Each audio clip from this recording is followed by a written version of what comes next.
الحمد لله نحمده ونستعينه ونستغفره ونؤمن به ونتوكل عليه ونعوذ بالله من شرور أنفسنا ومن سيئات أعمالنا من يهده الله فلا مضل له ومن يضلله فلا هادي له ونشهد أن لا إله إلا الله وحده لا شريك له ونشهد أن محمدا عبده ورسوله أما بعد فأعوذ بالله من الشيطان الرجيم بسم الله الرحمن الرحيم يا أيها المدثر قم فأنذر وربك فكبر وثيابك فطهر والرجز فاهجر ولا تمنن تستكثر ولربك فاصبر صدق الله مولانا العظيم اللهم صل على سيدنا ونبينا وشفيعنا وحبيبنا ومولانا محمد وقد قال النبي صلى الله عليه وسلم الطهور شطر الإيمان أو كما قال عليه الصلاة والسلام اللهم صل على سيدنا ونبينا وشفيعنا وحبيبنا ومولانا محمد صلى الله عليه وعلى آله وصحبه وبارك وسلم সকল প্রশংসা আল্লাহ পাক রব্বুল আলামিনের জন্য জ্ঞাপন করছি যিনি আমাদের সবাইকে আল্লাহ তাআলা এই রবিউল আউয়াল মাসে নবী করিম সাল্লাল্লাহু আলাইহি ওয়াসাল্লামের জন্মের মাসে আল্লাহ তাআলা আমাদেরকে জুমার দিন মসজিদে আসার বসার জামাতের সাথে সালাত আদায় করার জন্য আমাদেরকে সুযোগ করে দিয়েছেন, তৌফিক এনায়েত করেছেন। এজন্য আল্লাহ তাআলার দরবারে আমরা শুকরিয়া জ্ঞাপন করি। আমরা আমাদের ধারাবাহিক যে আলোচনা রয়েছে ইসলাম শিক্ষার আলোচনা, সেটা হচ্ছে আমরা আলহামদুলিল্লাহ সালাতের ভিতরগত বাহিরগত সালাতের গঠনমূলক যে ফরজ রয়েছে, সালাতের গঠনমূলক ফরজ সর্বমোট কতটি সে ব্যাপারে আমাদের আলোচনা চলছিল।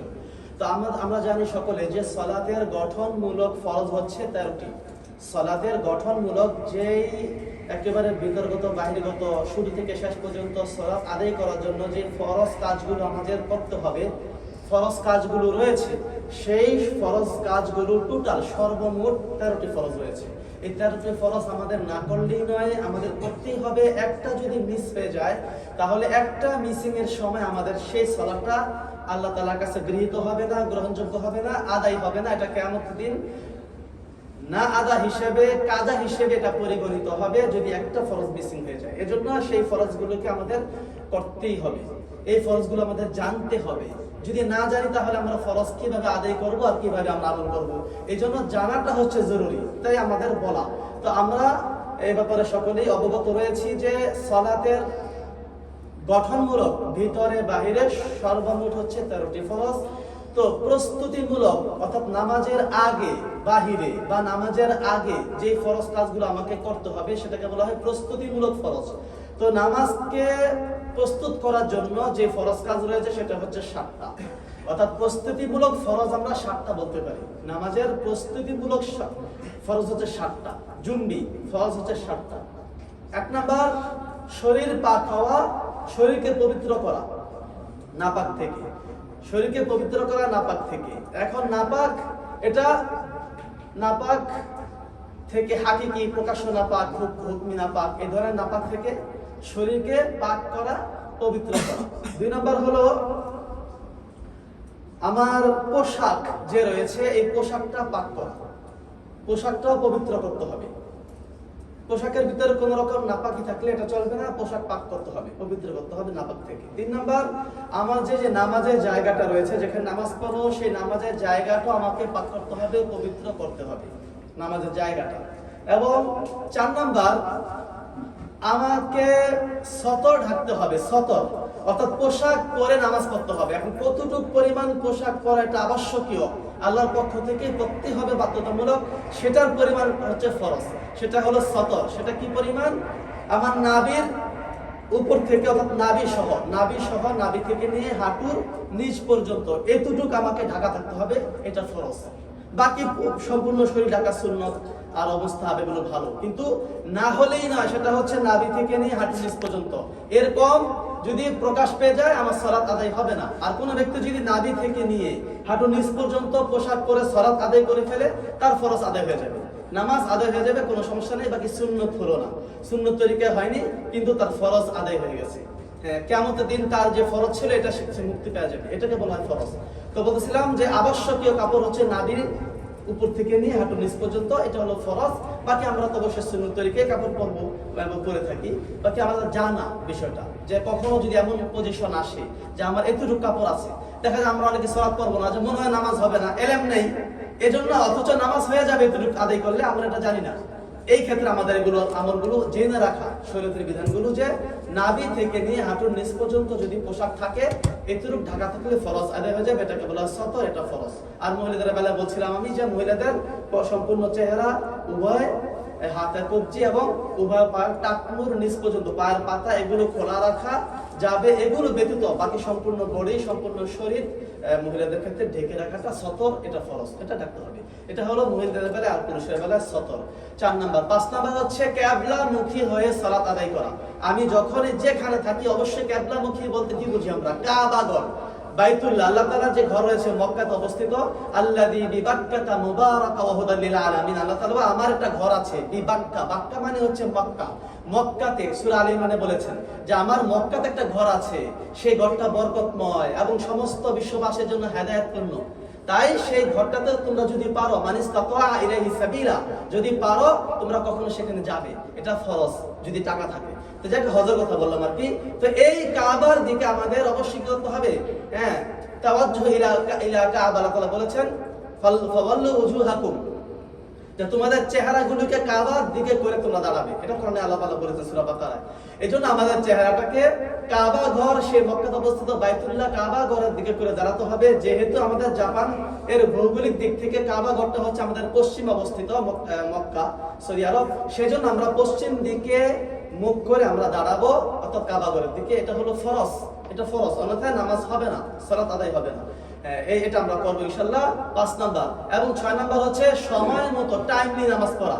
যেই সময়ের আমরা যেটা এটা ব্যাখ্যা করেছি অলরেডি, যেই সময়ের যে অক্ত নির্ধারণ করা রয়েছে, ফিক্সড রয়েছে, সেই সময়ের ভিতরে ওই সালাতটা আদায় করা। ফজরটা ফজরের সময়, জোহরটা জোহরের সময়, আসরটা আসরের সময়, মাগরিবটা মাগরিবের সময়, এবং এশারটা এশার সময়, জুমারটা জুমার সময়। এই টাইমলি সালাতগুলো আদায় করা এটা ফরজ। ইচ্ছামতো খেয়াল খুশি ফজরটা জোহর টাইমে করলে সালাত হবে না, কাজও হবে, এবং পানিশমেন্ট অবশ্যই রয়েছে কিয়ামতের দিন। তাই আমরা অবশ্যই টাইমলি নামাজ আদায় করব, এটা ফরজ, ওয়াক্ত মতো নামাজ পড়া। এবং 6 নাম্বার। এবং 7 নাম্বার হচ্ছে নামাজের নিয়ত করা। অর্থাৎ আমি যে এখন জুমার নামাজ পড়বো, জোহর নামাজ পড়বো, এটা আমার মনের ভিতরে আমি নিয়ত থাকতে হবে যে আমি আল্লাহর জন্য জোহরের সালাত আদায় করতেছি, ফরজ। এটা আমার মনে মনে থাকতে হবে। মুখে বলাটা জরুরি নয়, মুখে বলা না হয়তো শুনলে এটা জরুরি নয়, এটা নিয়ত না, এটা নিয়ত করা। যদি কেউ বলে ফেলে গুনাহ নাই, কিন্তু এটা জরুরি না, এটা জরুরি মনে করাটা বেদাত। যদি কেউ বলে যে এটা মুখে বলতে হবে, তাহলে সে বেদাত করবে। হ্যাঁ, কিন্তু নিয়ত আসলে হচ্ছে আজমুল কলব, আজমুল কলব, ইন্টেনশন ইন দ্য হার্ট, মনের ভিতরে যেই পরিকল্পনা জপা, একটা খিমারু করা, ফিক্স করা যে আমি এটা করতেছি, এবং এটা হচ্ছে নিয়ত। অর্থাৎ আজমুল কলব, মনের ইচ্ছাটাকে দৃঢ় করা, এটা আরবিতে বলা হয় আজমুল কলব। এই নিয়ত করা, এটা হচ্ছে ফরজ।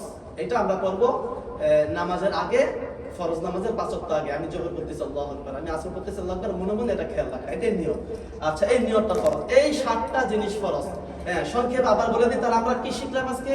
আমাদের নামাজের যে শুরু ফরজগুলো রয়েছে, প্রস্তুতিমূলক 7টা। 1 নাম্বার, আমার বডিটা পাক হতে হবে, অর্থাৎ ওযু করতে হবে অথবা গোসল করতে হবে, এভাবে আমার শরীরটা পাক করতে হবে নাপাক থেকে।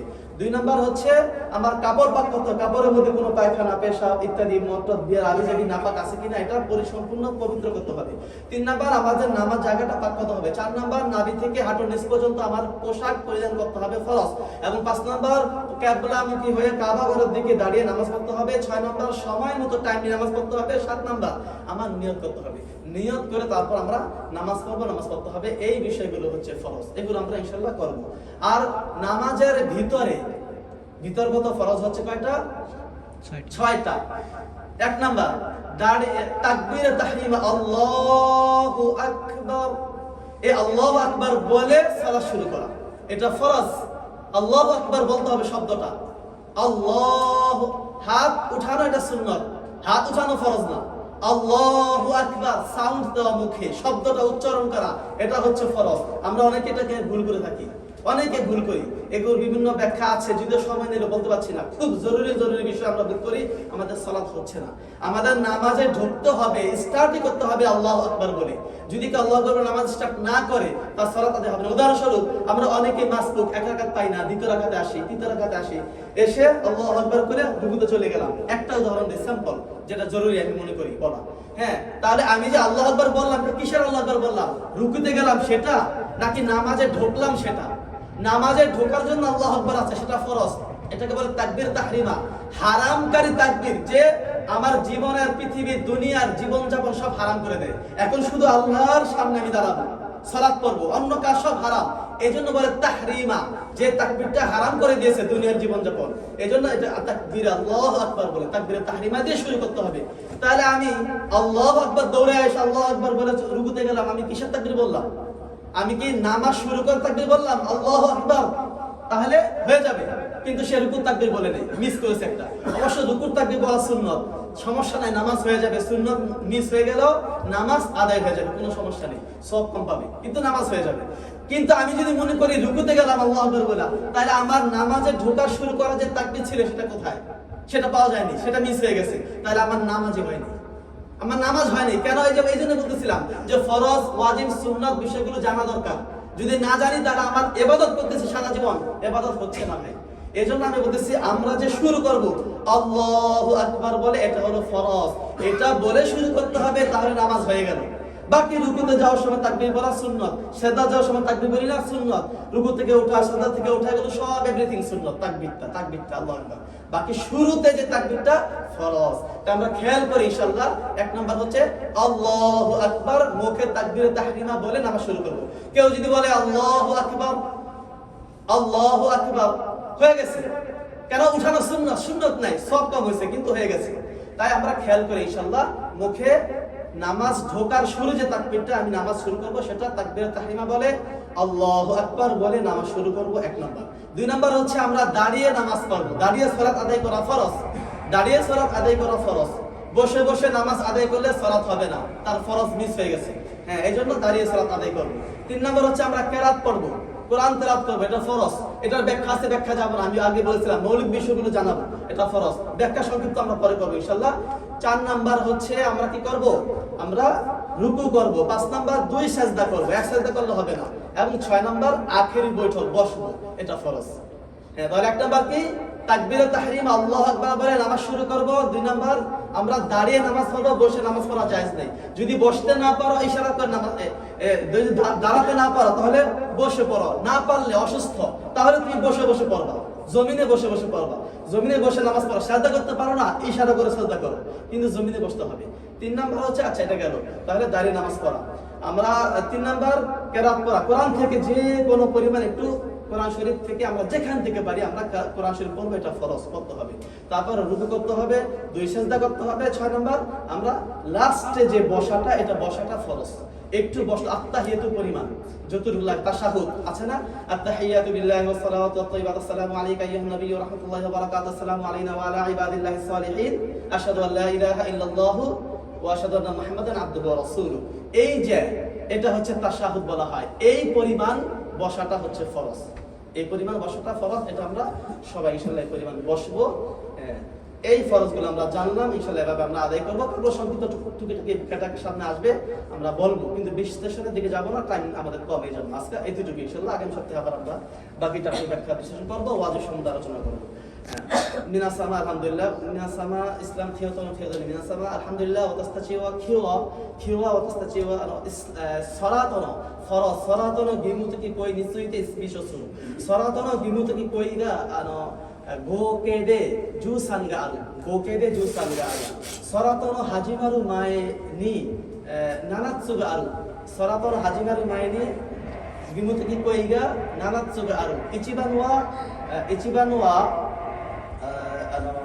শিনসে কাসুরু খারাদা ইচিবানুয়া খারাদা জেনথাই খারাদা শিনসে কাসুরু নিবা মেওয়া ফুকু ও শিনসে কাসুরু সাম্বা মেওয়া ওইনরি বাস সরাতন বাসগা শিনসে কাসুরু ইয়ম্বা মেওয়া হেসো কারা হিজানো ইস্তামাদে ফুকু ও কিরু হেসো কারা হিজানো ইস্তামাদে 服を着る。これは男性たちのため。女性たちが顔と手首まで、両手手首まで、両足首まで、これは以外、全体体、これは服を着る。これは女性たちのため。はい。4番目は服を着る。へそから膝まで服を着る。5番目は西側、カバの方に向かって立つ。西側へカバの方に向かって立つ。これは5番。はい、6番目は時間の中にお祈りがする。時間の中にお祈りする。はい、決まっている時間の中にお祈りがする。7番は意図する。意図はニヨトする。意図する。ニヨトする。はい、決めるする。これはニヨト。インテンションする。はい、これは7つが義務的行為があります。サラとこれは始まる前にこれサラ中の6つが義務的行為があります。サラと中。これ1番はアッラーフアクバル。これはタクビラタヒリマ言ってからサラと始める。アッラーフアクバルタクビラタヒリマ言ってからサラとが始める。はい、2番目は立ってからサラと行われる。2番目は立ってからサラとが行われる。3番目はコランの中から唱える。コランの中からできるだけ唱える。はい、4番目はルクする。はい、5番目は2つセッダする。はい、6番目は最後に座る。最後にタシャウド、これみたいに座る。はい、これはサラトの合計13がファラス義務的行為がこれですね。はい、皆様ジャザクムラハイラ。今日はここまでです。インシャアラまた来週インシャアラシスにする。ジャザクムラハイラ。アッラタアラが私たちにイスラム知識をこれは習うとタウフィークを与えてくれますように。ジャザクムラハイラ。